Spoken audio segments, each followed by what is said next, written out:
हे ब्रह्मकमळचं झाड आहे. हे मी याला 3 महिन्याआधी ह्या पानातून लावलेले होते, अर्ध पान. हे आता हे मोठं झालं आहे, तर मी याला आता मोठ्या कुंडीमध्ये गमल्यामध्ये शिफ्ट करून राहिली आहे. हे मी माती हे घेतलेली आहे. हे खत आहे, काऊचं आहे, याच्यामध्ये बकरीचे आहे. अजून थोडे याच्यामध्ये निंबाचं हे पावडर, निंब पावडर टाकून राहिली आहे. थोडी याच्यामध्ये मी माती घेणार आहे.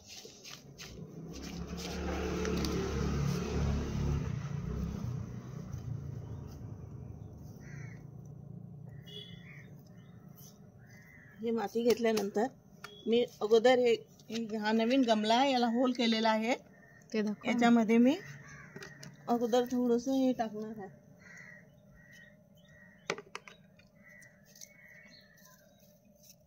यानंतर थोडे थोडे हे जे नारळाचे हे राहते बुरी, हे थोडे थोडे तुकडे करून टाकणार आहे. आणि पाणी खाली साचून राहणार, म्हणजे कोरडं नाही होणार, पाणी धरून राहते हे.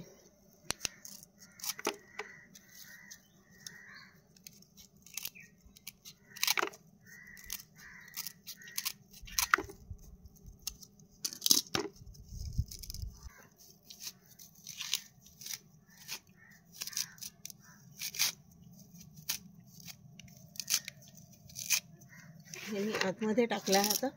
आता याच्यामध्ये मी थोडी हे माती टाकून राहिली आहे. हे तयार केलेलं हा.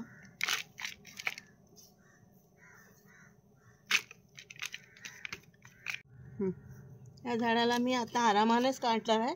इथे याला पुन्हा नवीन पानं पण येऊन राहिलेले आहे. हे छोटे छोटे आहे, पण हे तुम्हाला काही दिसणार नाही बहुतेक. छोटे छोटे आहे 2. याला मी आरामानच काढते. आता ह्या कुंडीमधून काढून हे झाड मी आता ह्या नवीन कुंडीमध्ये टाकत आहे. हे टाकलं हे झाड. आता याच्या आजूबाजूने परत माती टाकणार आहे.